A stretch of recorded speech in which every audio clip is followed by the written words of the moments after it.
বিসমিল্লাহির রহমানির রহিম। প্রিয় দেশবাসী, আসসালামু আলাইকুম। প্রিয় বাংলাদেশ এখন এক মৃত্যু উপত্যকা। জুলাই মাসে সংগঠিত গণহত্যায় 1000-এরও বেশি ছাত্র ছাত্রীকে শহীদ করা হয়েছে। দেশের ছাত্রছাত্রী তরুণ যুবকদের বিরুদ্ধে গণহত্যায় এ পর্যন্ত কমপক্ষে 40,000 মানুষ আহত হয়েছেন। হাসপাতাল কিংবা বাসায় বাসায় মৃত্যু যন্ত্রণায় কাতরাচ্ছেন হাজার হাজার মানুষ। রাজধানীর এমন একটি কলেজ, বিশ্ববিদ্যালয় কিংবা দেশের এমন একটি জেলা উপজেলাও খুঁজে পাওয়া যাবে না যেখানে কেউ হতাহত হননি। ঘরে ঘরে চলছে সন্তান স্বজনহারা পিতামাতা আত্মীয়দের আর্তনাদ। এমন নিষ্ঠুর পরিস্থিতিতেও দেশে কারফিউ জারি করে চলছে গণগ্রেফতার। খুনি হাসিনা একদিকে কারফিউ জারি করে সেনাবাহিনী, বিজেপি, পুলিশের খুনি চক্রকে আন্দোলনকারীদের দেখামাত্র গুলি করার নির্দেশ দিয়েছে। অপরদিকে গণহত্যায় শহীদদের স্মরণে কথিত শোক দিবস পালনের নাটক করছে। হাজারো মানুষকে খুন করে প্রায় 1.5 লক্ষ মানুষকে আহত করে লাখো কোটি পরিবারের শান্তি বিনষ্ট করেও খুনি হাসিনার কোনোই অনুতাপ নেই। অথচ রেলের ভাঙা কাজ দেখে গণহত্যাকারীর চোখে কুমিরের কান্না। প্রিয় দেশবাসী, অবৈধ ক্ষমতা টিকিয়ে রাখার অপচেষ্টায় খুনি হাসিনা জুলাইয়ের গণহত্যায় পুলিশ, বিজেপি, র্যাবের পাশাপাশি এবার সেনাবাহিনীকেও ছাত্রছাত্রীদের বিরুদ্ধে লেলিয়ে দিয়েছে। গণহত্যাকারী খুনি শেখ হাসিনাকে বাঁচাতে সেনাবাহিনী এখন নিজ দেশের জনগণের বিরুদ্ধে গোলাগুলি করছে আর শত্রুর সঙ্গে করছে গলাগলি। সেনা পরিবারের একজন সদস্য হিসেবে আমি সেনাবাহিনীর কর্মকর্তা এবং সদস্যদেরকে স্মরণ করিয়ে দিয়ে বলতে চাই, খুনি হাসিনার পৃষ্ঠপোষকতায় 2009 সালে বিডিআর পিলখানায় সেনা হত্যাযজ্ঞ চালিয়ে 57 জন সেনা কর্মকর্তাকে নির্মমভাবে হত্যা করা হয়েছিল। সেদিন নিজের সহকর্মীদের রক্ষা করতে আপনারা চূড়ান্তভাবে হয়েছিলেন ব্যর্থ।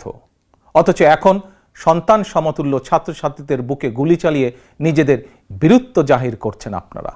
বীরত্ব দেখাতে চাইলে অরক্ষিত সীমান্তে যান। জনগণ মনে করে দাবিদারি করতে করতে আপনারা নিজেদের স্বাধীনতা, সম্মান, সাহস এবং আত্মমর্যাদা হারিয়ে ফেলেছেন। সেনাবাহিনীকে বলবো, মিয়ানমারের সেনাবাহিনীর মতন নিজ দেশের জনগণের সঙ্গে যুদ্ধে লিপ্ত হবেন না। এতে কোনো বাহাদুরি নেই। অবিলম্বে ব্যারাকে ফিরে যান। প্রিয় দেশবাসী, ভাই ও বোনেরা, খুনি হাসিনাকে পদত্যাগে বাধ্য করতে জাতীয় ঐক্যের কোনোই বিকল্প নেই। একজন রাজনৈতিক কর্মী হিসাবে, একজন বাংলাদেশি হিসাবে, বাংলাদেশের পক্ষের শক্তি, গণতন্ত্রের পক্ষের শক্তি প্রতিটি রাজনৈতিক দল, সামাজিক সাংস্কৃতিক সংগঠন, শিক্ষক, বুদ্ধিজীবী, কৃষক, শ্রমিক, স্বল্প আয়ের মানুষ, শ্রমজীবী, পেশাজীবী তথা ধর্ম, বর্ণ নির্বিশেষে প্রত্যেক ব্যক্তি ও গোষ্ঠীর প্রতি আমি বিনীত আহ্বান জানিয়ে বলতে চাই, আসুন সবাই মিলে গণহত্যাকারী খুনি হাসিনার, খুনি সন্ত্রাসী বাহিনীর বিরুদ্ধে রাজপথে চূড়ান্ত প্রতিরোধ গড়ে তুলি। যার যা কিছু আছে তাই নিয়ে ছাত্র জনতার বৃহত্তর এই ঐক্যের আন্দোলনকে আমরা সফল করি। খুনি হাসিনাকে বিদায় করি, বাংলাদেশকে স্বাধীন করি আমরা। প্রিয় দেশবাসী, ভাই ও বোনেরা, তারুণ্যের শক্তি জেগে উঠেছে। গণহত্যা, গণগ্রেফতার চালিয়ে তারুণ্যের শক্তিকে আর রুখে দেওয়া যাবে না। নির্দ্বিধায়, নিঃসংকোচে বুকে বুলেট আলিঙ্গন করে শহীদ আবু সাইদ প্রমাণ করে দিয়েছে দিল্লির কৃতদাস তাবেদার খুনি হাসিনার লেলিয়ে দেওয়া সেনাবাহিনী, বিজেপি আর পুলিশের খুনিচক্রের ভয় স্বাধীন বাংলাদেশের তারুণ্য আর পিছু হটতে রাজি নয়।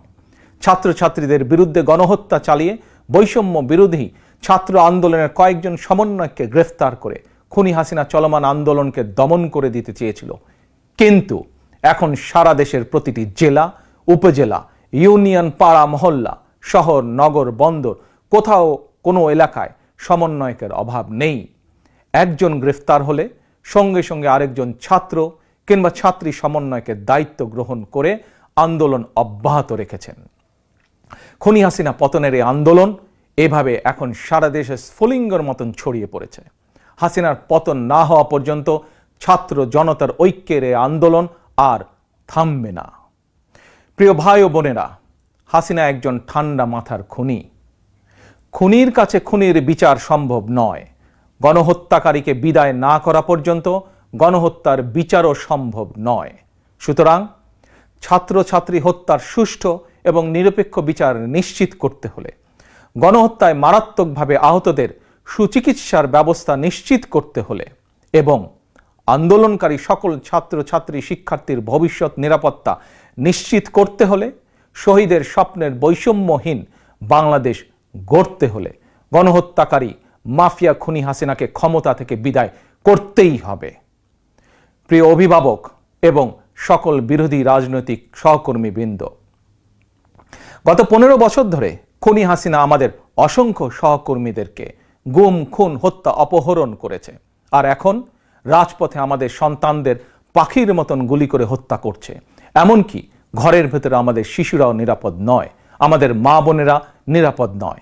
আর এ কারণেই খুনি হাসিনাকে বিদায় করে আমাদের সন্তান স্বজনদের ভবিষ্যৎ নিশ্চিত ও নিরাপদ করতেই চলমান ছাত্র জনতার ঐক্যের এই আন্দোলন। গণতন্ত্রের পক্ষের একজন রাজনৈতিক কর্মী অথবা সন্তানের অভিভাবক হিসাবে চলমান এই আন্দোলনে আপনি রাজপথে কিংবা আপনার নিজ নিজ এলাকায় আওয়ামী সন্ত্রাসীদের এবং সেনা, বিজিবি, পুলিশের খুনিদের বিরুদ্ধে শক্ত প্রতিরোধ গড়ে তুলুন। একজন গ্রেফতার হলে বৈষম্য বিরোধী ছাত্র আন্দোলনের মতন সঙ্গে সঙ্গে আরেকজন দায়িত্ব নিন, নেতৃত্ব নিন, নেতৃত্ব দিন। কোনো নির্দেশনার জন্য অপেক্ষার প্রয়োজন নেই। নির্দেশনা একটাই, দাবি একটাই, দফা এক, দাবি এক, খুনি হাসিনার পদত্যাগ। খুনি হাসিনা বিদায় না হওয়া পর্যন্ত ছাত্র জনতার এই ঐক্যের আন্দোলন চলবেই চলবে। আমাদের ছাত্র ছাত্রীরা জীবন দিয়ে শিখিয়ে দিয়ে গিয়েছে, আমাদের সন্তানেরা জীবন দিয়ে দেখিয়ে দিয়ে গিয়েছে। ঐক্যবদ্ধ প্রতিরোধ গড়ে তুলতে পারলে খুনি হাসিনার বিদায় সময়ের ব্যাপার মাত্র, ইনশাল্লাহ। সর্বশেষে খুনি হাসিনার বিরুদ্ধে তারুণ্যের এই চলমান আন্দোলনে কবি রকিব লিখনের একটি সাহসী পংক্তিমালা দিয়ে আমি শেষ করতে চাই। যদি তুমি ভয় পাও তবে তুমি শেষ, যদি তুমি রুখে দাঁড়াও তবেই তুমি বাংলাদেশ। আল্লাহ হাফেজ। বাংলাদেশ জিন্দাবাদ। বাংলাদেশ জাতীয়তাবাদী দল জিন্দাবাদ।